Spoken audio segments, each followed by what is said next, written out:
Hello friends, welcome back to the channel. आज है day 2 of your final accounts for sole proprietorship business, यानी कि class 11th की financial accounting.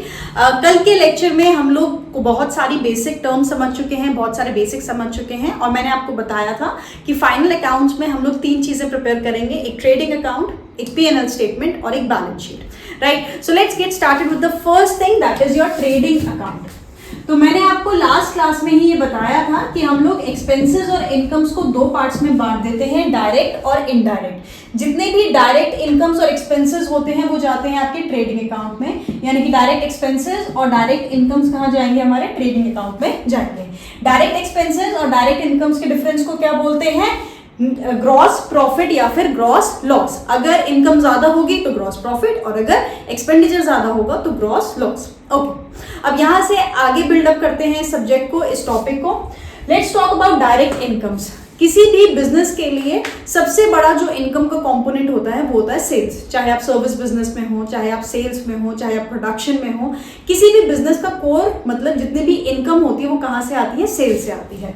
तो direct income में मैं किसकी बात कर रही हूँ? I am talking about sales, और सेल्स में भी I am talking about net sales. अब सेल्स और नेट सेल्स में क्या डिफरेंस है? बस इतना सा डिफरेंस है कि जब हम सेल्स में से सेल्स रिटर्न या रिटर्न इनवर्ड्स माइनस कर देते हैं, रिटर्न इनवर्ड्स यानी कि सामान वापस आ रहा है, सेल्स रिटर्न यानी कि जो हमने सामान बेचा था वो किसी ने वापस कर दिया। तो जब सेल्स में से सेल्स रिटर्न या फिर रिटर्न इनवर्ड्स हम लोग माइनस कर देते हैं तो हमारे पास आती है नेट सेल्स, यानी कि फाइनल सेल्स जो एक बिजनेस ने की है एक गिवन टेन्योर में। राइट, तो नेट सेल्स होता है डायरेक्ट इनकम का सबसे बड़ा कंपोनेंट। अब आ जाते हैं डायरेक्ट एक्सपेंसेस पर। डायरेक्ट एक्सपेंसेस में हमारे पास सबसे पहला होता है cost of raw material consumed. ठीक है, अब आपको लगेगा कि भाई कितना बड़ा सा वर्ड है, कुछ मुश्किल सा होगा। बिल्कुल भी मुश्किल नहीं है, बहुत इजी सा इसका मतलब है, यानी कि खर्चा। रॉ मटेरियल यानी कि वो सारा सामान जो हम लोग आगे प्रोडक्शन में इस्तेमाल कर रहे हैं, और कंजम्पशन यानी कि जो इस पर्टिकुलर टेन्योर जिसमें हम ये ट्रेडिंग अकाउंट बना रहे हैं उसमें कंज्यूम हुआ है। ना लेट्स सी इसका मतलब क्या है। सबसे पहले हमने कुछ सामान खरीदा होगा जिसे हम क्या बोलते हैं? परचेजेस। अब ऑब्वियसली बात है वो किसका पार्ट बनेगा? रॉ मटेरियल का पार्ट बनेगा। राइट, लेकिन ऐसा जरूरी नहीं है कि जितने भी आपने सामान खरीदा था इस पर्टिकुलर टाइम पीरियड में वो पूरा का पूरा सेल्स में कन्वर्ट हो गया होगा या पूरा का पूरा प्रोडक्शन में इस्तेमाल हो गया होगा। कुछ सामान बचा भी होगा। जो सामान बच जाता है और हम उसे अगले साल लेकर जाते हैं या अगले अकाउंटिंग साइकिल में लेकर जाते हैं उसे हम बोलते हैं क्लोजिंग स्टॉक। तो ऐसे सामान को हम क्या कर देते हैं? इसमें से माइनस कर देते हैं। क्यों कर रहे हैं भाई हम माइनस? क्योंकि यहाँ पे क्लियरली लिखा है cost of raw material consume, कि भाई कंज्यूम कितना हुआ है इस अकाउंटिंग टेन्योर में। मेरे को सिर्फ उससे मतलब है, कितना लिया है उससे मतलब नहीं है, कितना कंज्यूम हुआ है। क्योंकि सेल्स में किस पे कैलकुलेट कर रही हूँ? जितना कंजम्पशन हुई है उस पे, जितना परचेज किया है उस पे कैलकुलेट नहीं करूंगी मैं सेल्स, उस पे प्रॉफिट या लॉस कैलकुलेट नहीं होगा। जितना कंजम्पशन हुआ है उस पे हमेशा प्रॉफिट और लॉस कैलकुलेट होगा। इसी के साथ साथ जब मैंने ये अकाउंटिंग साइकिल स्टार्ट की थी तो पिछले साल का भी कुछ सामान रखा होगा जिसे हम बोलते हैं ओपनिंग स्टॉक, उसे भी मैंने इस्तेमाल किया होगा, तो उसे मैं क्या कर दूंगी? ऐड कर दूंगी। तो भाई ओपनिंग स्टॉक रखा था, मैं कह रही हूँ कि 1 अप्रैल को मैंने अपना बिजनेस की नई अकाउंटिंग साइकिल स्टार्ट की, 50,000 का सामान रखा हुआ था। ठीक है, उसके बाद पूरे साल भर में मैंने 5 लाख का सामान और खरीदा। राइट, तो टोटल कितने का सामान आ गया? 5,50,000 का सामान आ गया। लेकिन लास्ट में 40,000 का सामान बच गया, तो 40,000 मैं माइनस कर दूंगी। सो आई कैन से कि टोटल 5,10,000 का जो मेरा रॉ मटेरियल था वो कंज्यूम हुआ है इस अकाउंटिंग साइकिल में, दैट इज 1 अप्रैल 2024 से लेके 31 मार्च 2025 तक। कितना सामान इस्तेमाल किया है मैंने? 5,10,000 का सामान इस्तेमाल किया है। तो cost of raw material consume का फॉर्मूला क्या होता है? Opening stock plus purchases minus closing stock. ये आपको याद रखना है, ये कोई भी ऐसा रटने वाला फॉर्मूला नहीं है। मैंने आपको पूरा इसका रीजन समझा दिया है कि ये कहाँ से डिराइव हुआ है, हम लोग क्यों ओपनिंग स्टॉक को ऐड कर रहे हैं, क्लोजिंग स्टॉक को माइनस कर रहे हैं। राइट, तो ये तो आ गया cost of raw material consume. तो ये है रॉ मटेरियल कंज्यूम। सबसे बड़ा डायरेक्ट एक्सपेंस क्या होगा कि भाई जो रॉ मटेरियल कंज्यूम हुआ है, तो मैंने वो यहाँ पर लिख दिया, cost of raw material consume. उसके बाद जितने भी आपके डायरेक्ट एक्सपेंसेस होंगे मैं उन्हें ऐड कर दूंगी। क्या ऐड कर दूंगी? Direct expenses. अब आप कहेंगे कि भाई ये डायरेक्ट एक्सपेंसेस क्या है, तो डायरेक्ट एक्सपेंसेस क्या क्या होंगे भाई? जो मैन्युफैक्चरिंग में इस्तेमाल हुआ है, मैन्युफैक्चरिंग में यानी कि मशीनरी खरीदी, मशीनरी जो खरीदी है उसे मंगवाने के लिए कुछ खर्चा किया है, उसे फिक्स करने के लिए कुछ खर्चा किया है, उस मशीनरी का इलेक्ट्रिसिटी बिल जो आया है उसे पे किया है, ये सारे क्या है? डायरेक्ट खर्चे हैं। इन्हें इनकर किए बिना आप प्रोडक्शन कर सकते हैं? नहीं कर सकते हैं। आप लेबर को पैसे दे रहे हैं, वो क्या है? मैन्युफैक्चरिंग एक्सपेंस है। जितने भी एक्सपेंसेस आपके फैक्ट्री में होंगे, राइट, जितने भी एक्सपेंसेस होंगे, लाइटनिंग हो रही है, इंश्योरेंस पे कर रहे हैं मशीनरी का, ये सारे क्या हैं? ये सारे ऐसे एक्सपेंसेस हैं जिसके बिना प्रोडक्शन पॉसिबल नहीं है। तो ऐसे सारे चीजें किसमें चली जाएंगी? आपके डायरेक्ट एक्सपेंसेस में चली जाएंगी। Factory expenses, manufacturing expenses, purchases से रिलेटेड। अब आप सामान मंगवा रहे हैं बाहर से, मैंने उस पर कुछ फ्रेट पे किया, मैंने कुछ टैक्सेस पे किए, मैंने कुछ डॉक चार्जेस दिए, या मैं कोई क्या कहते हैं टेक्नोलॉजी यूज कर रही हूँ और उस पर मेरे को पेटेंट लेना पड़ा और मैंने रॉयल्टी फीस दी है, राइट। ये सारे खर्चे क्या हैं? ये डायरेक्ट एक्सपेंसेस है, इसके बिना प्रोडक्शन पॉसिबल नहीं है। तो जब cost of raw material consume में मैं डायरेक्ट एक्सपेंसेस मिला देती हूं तो बेटा इसे बोला जाता है cost of goods sold, right. Cost यानी कि खर्चा किस पे किया गया? उन गुड्स पर जो हमने बेचे हैं, उस सामान पर कितना खर्चा किया गया है। मतलब ये सेल्स हमने जनरेट की हैं, ये सेल्स जनरेट करने में कितना खर्चा आया है, जो गुड्स हमने बेचे हैं उस पे लागत कितनी है, इसे हम क्या बोलते हैं बेटा? Cost of goods sold, right. इसे हम क्या बोलते हैं? Cost of good sold. अब जब हम सेल्स में से या नेट सेल्स में से cost of good sold minus कर देते हैं, हटा देते हैं, मतलब डायरेक्ट इनकम में से डायरेक्ट एक्सपेंसेस सारे के सारे हटा देते हैं, तो हमारे पास क्या आ जाएगा? Gross profit, right. अगर कॉस्ट ज्यादा आएगी तो क्या आ जाएगा? ग्रॉस लॉस, और अगर सेल्स की वैल्यू ज्यादा होगी तो क्या आएगा हमारे पास? ग्रॉस प्रॉफिट आएगा। तो ये सिंपल सी चीज हम क्या करते हैं? ट्रेडिंग अकाउंट बनाकर करते हैं। हम लोग ओपनिंग स्टॉक लेते हैं, परचेजेस लेते हैं। अब यहाँ पे purchases is again net purchases. Net purchases यानी कि परचेज रिटर्न माइनस कर देंगे परचेजेस में से, या फिर रिटर्न आउटवर्ड जो होगा वो माइनस कर देंगे, तो हमारे पास क्या आ जाएगा? Net purchases. तो इसमें से कोई भी फॉर्मूला अगर आपके पास आएगा या कोई भी चीज आएगी आपके पास कैलकुलेट करने के लिए, तो आप इजीली कैलकुलेट कर सकते हैं। तो कौन कौन से मेजर फॉर्मूलाज बने हमारे पास? मेजर फॉर्मूलाज हमारे पास आए हैं। कॉस्ट ऑफ गुड्स सोल्ड का क्या फॉर्मूला है? कॉस्ट ऑफ गुड्स सोल्ड आया हमारे पास raw material consumed plus direct expenses, ठीक है। जितने भी डायरेक्ट एक्सपेंसेस होंगे और जितना भी हमने रॉ मटेरियल कंज्यूम किया है। उसके बाद ग्रॉस प्रॉफिट का क्या फॉर्मूला आया हमारे पास?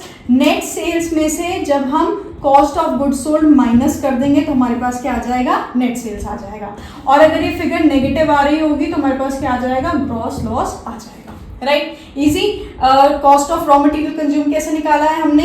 या मैं यहाँ पे लिख देती हूँ, raw material consume is equals to opening stock plus net purchases minus closing stock. तो ये तीन फॉर्मूलाज बन के आए हमारे, और इन्हीं तीनों फॉर्मूलाज को हम लोग जब टैबुलर फॉर्म में दिखाएंगे तो उसे हम बोलते हैं trading account. So let's get started with that. ये एक टी शेप्ड आपका अकाउंट होता है, जैसे हम बाकी अकाउंट्स बनाते हैं। मैंने क्लोजिंग एंट्री आप सबको बताई थी, मैं एक बार फिर बता देती हूँ। जितने भी आपके डायरेक्ट एक्सपेंसेस होंगे वो क्लोज होंगे किसमें? ट्रेडिंग अकाउंट में। जितनी भी डायरेक्ट इनकम्स होंगी वो किसमें क्लोज होंगी? आपकी ट्रेडिंग अकाउंट में। तो क्लोजिंग एंट्री क्या हो जाएगी? परचेजेस अकाउंट वैसे क्या होते हैं? डेबिट होते हैं, तो यहाँ पर क्या हो जाएगा? क्रेडिट हो जाएगा। तो ये होगी आपकी entry to purchase account and trading account will be debited. So this would be trading account debit to purchases to all direct expenses। जितने भी आपके डायरेक्ट एक्सपेंसेस होंगे वो सब यहाँ पर क्लोज हो जाएंगे। ओके, उसी तरीके से जो सेल्स होंगी आपकी वो कैसे होंगी? Sales account debit to trading account, right. इस तरीके से ये आपकी क्लोजिंग एंट्री बनेगी अपने आपके ट्रेडिंग अकाउंट बनाने से पहले। जितने भी आपके डायरेक्ट एक्सपेंसेस और डायरेक्ट इनकम्स के अकाउंट होंगे वो सारे यहाँ पे क्लोज हो जाएंगे। इसके अच्छे एक्सप्लेनेशन के लिए लास्ट वीडियो देख लीजिए, मैंने पूरा उसमें समझाया है।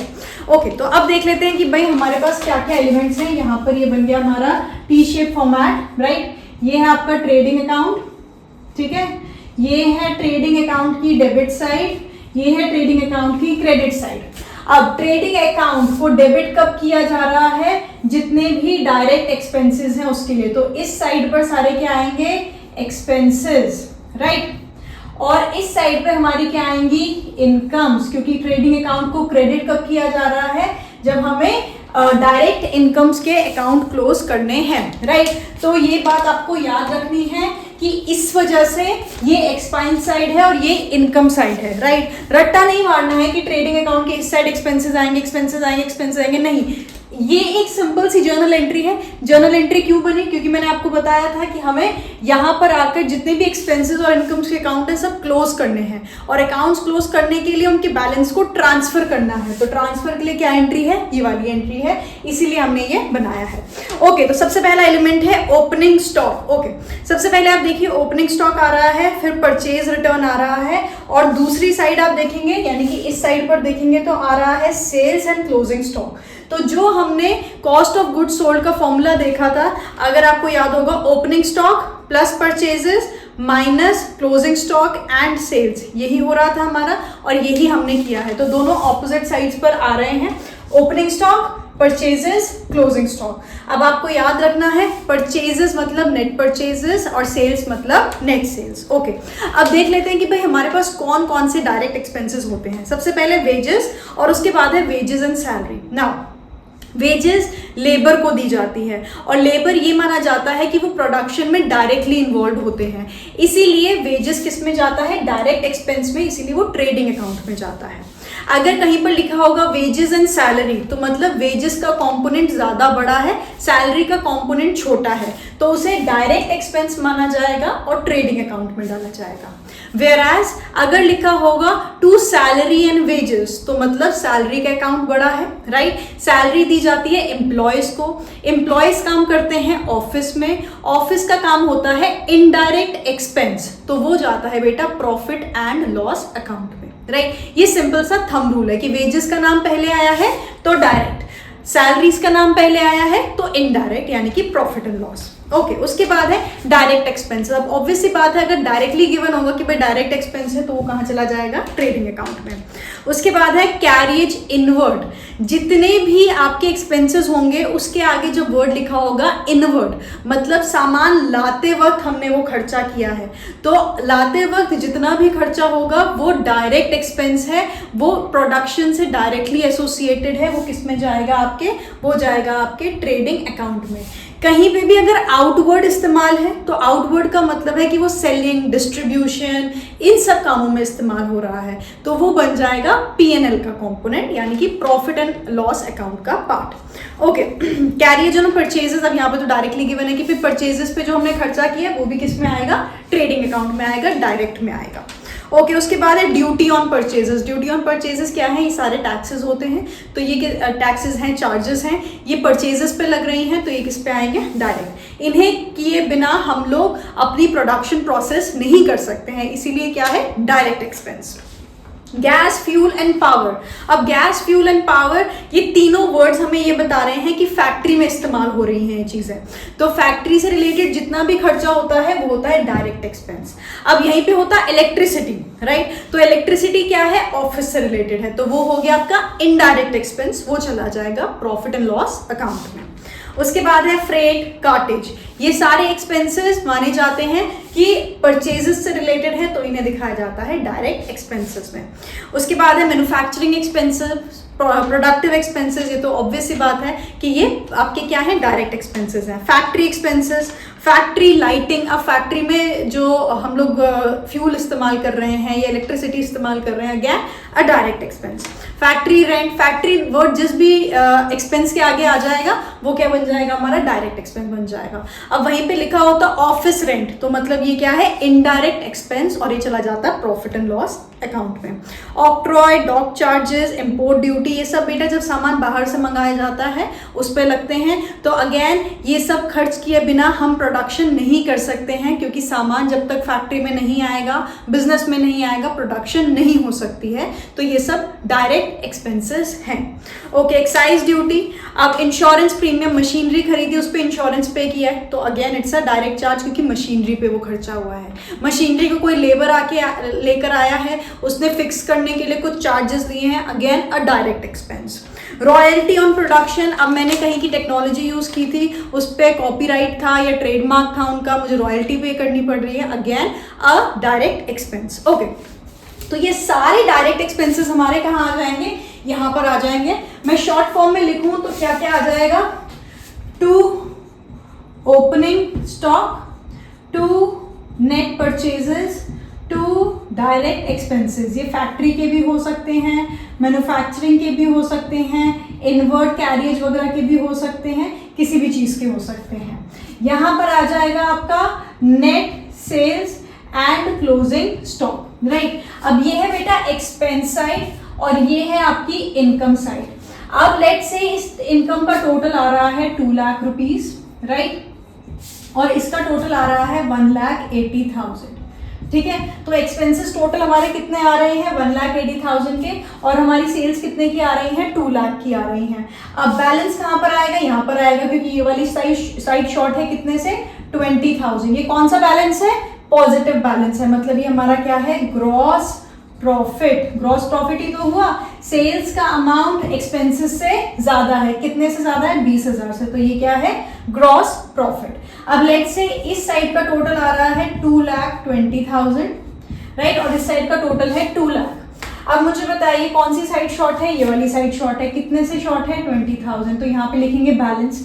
ये कौन सा बैलेंस है, नेगेटिव बैलेंस, कि भाई हमारी सेल्स हुई सिर्फ 2 लाख की और हम ऑलरेडी 2,20,000 का खर्चा कर चुके हैं, तो ये क्या है हमारा ग्रॉस लॉस। तो ये आ गया हमारा ग्रॉस लॉस। तो ग्रॉस प्रॉफिट आता है इस साइड, ग्रॉस लॉस आता है इस साइड। ये बन गया हमारा ट्रेडिंग अकाउंट कंप्लीट, राइट। तो हमें अच्छे से समझ में आ गया है कि भाई जब हम लेजर अकाउंट्स क्लोज करेंगे तो हमारे पास क्या क्या चीजें होंगी, ये टेबल से देख लेना है। हमारे पास होंगे assets, drawings and expenses, right, और यहाँ पर हमारे पास होगी liability, capital, revenue, income, gains, expenses and losses, right. ये चारों जो एलिमेंट्स हैं ये जाएंगे बैलेंस शीट में, ये सारे एक्सपेंसेस जाएंगे ट्रेडिंग एंड P&L में।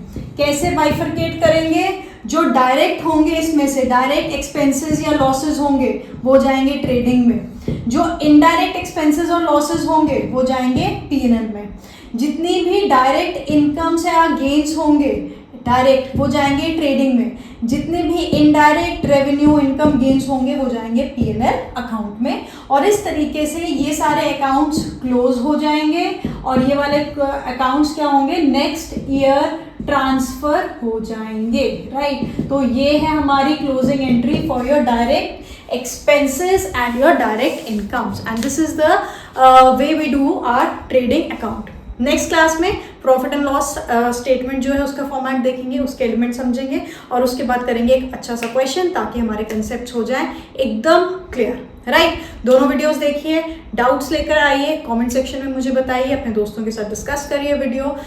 जो भी प्रॉब्लम्स हैं, जो भी टॉपिक्स ऐसे लग रहे हैं कि मैंने कवर नहीं किए हैं, ऐसा हो सकता है मैं कुछ मिस आउट कर दूं, तो मुझे कमेंट सेक्शन में बताइए। I make videos on that topic also. Thank you so much. Until next time, if you like the video, like, share and comment.